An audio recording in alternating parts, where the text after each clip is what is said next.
Now that we have touched on the characteristics of children ages 3 to 7, it's time that we look at the characteristics of kids 8 and above. First of all, they're still there for fun. Secondly, it becomes more about socialization. And lastly, it's time to begin to learn the game.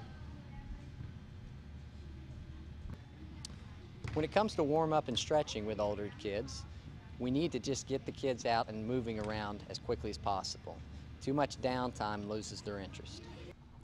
All right, girls, I want to see you both everybody start dribbling with both feet. Go, dribble with both feet, moving around. Keep your head up, your knees bent. All right, let's just dribble with your right foot.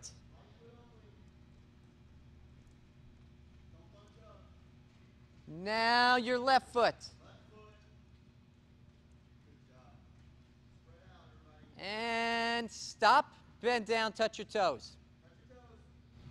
It's great to include stretching in the middle of each one of our footwork sessions. And up, and dribble with the outside of your feet. Go.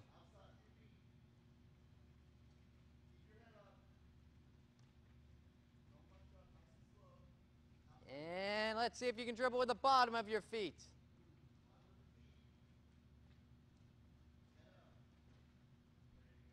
And backwards. And stop. Spread your legs, lean to the right.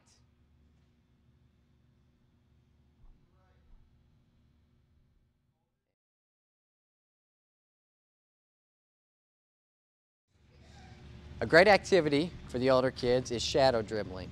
We need 2 balls, 2 players. All we're doing is one player is following the other one, performing whatever moves that player is doing, trying to stay as close as possible.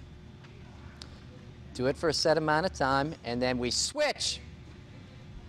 The other partner will attempt to follow that player.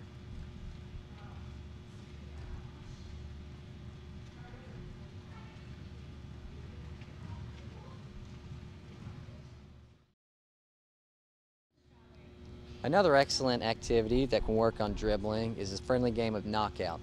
Simply choose players to get in a restricted area and have a player that's going to go in and attempt to knock all the players out. One down. Once all the players' balls are knocked out, we will find a winner, whoever's the last player.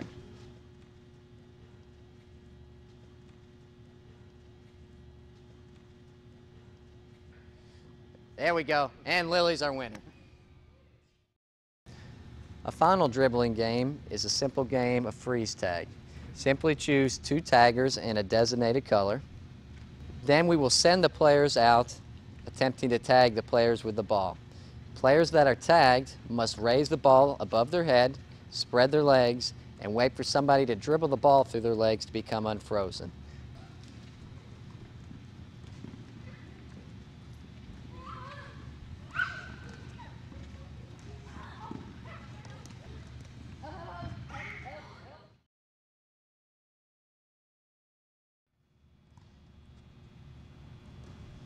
Now that the kids are getting older, we can start focusing on passing and shooting and separating the two. This is a great passing exercise that involves 4 lines in a box formation. All they're simply doing is passing the ball to a designated corner and following their pass. Now they're going to go the other way with it.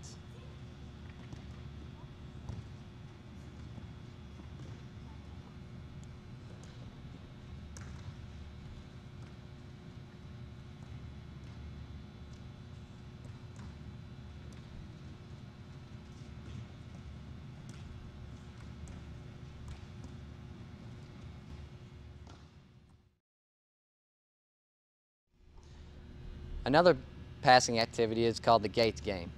Simply get 5 players per team, or whatever that amount is should equal the amount of gates.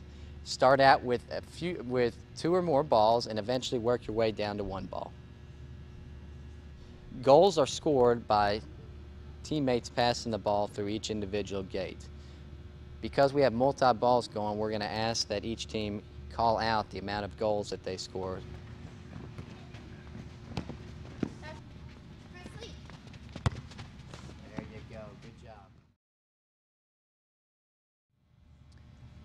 Now we're going to attempt to work on some shooting exercises.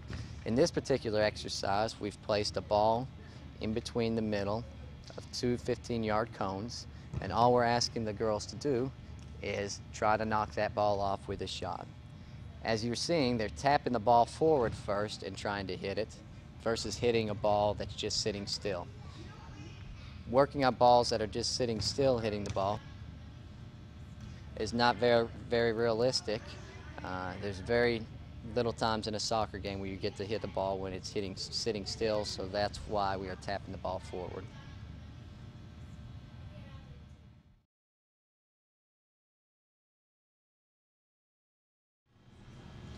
Another shooting activity includes what is called a back angle shot. As you can see from this position, Kaylee does not have very much of an angle to get a shot off.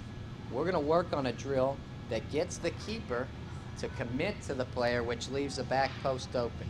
So Kaylee, I want you to start to dribble towards the goal, which gets the goalie to cheat over to this side, thus leaving the whole back post open. This activity is done with two lines. We have a passing line, an overlapping line. This line who is bringing it to the near post, thus leaving the back post open for a shot. We can either use a coach, as you see Jordan doing, or a player as a second passer.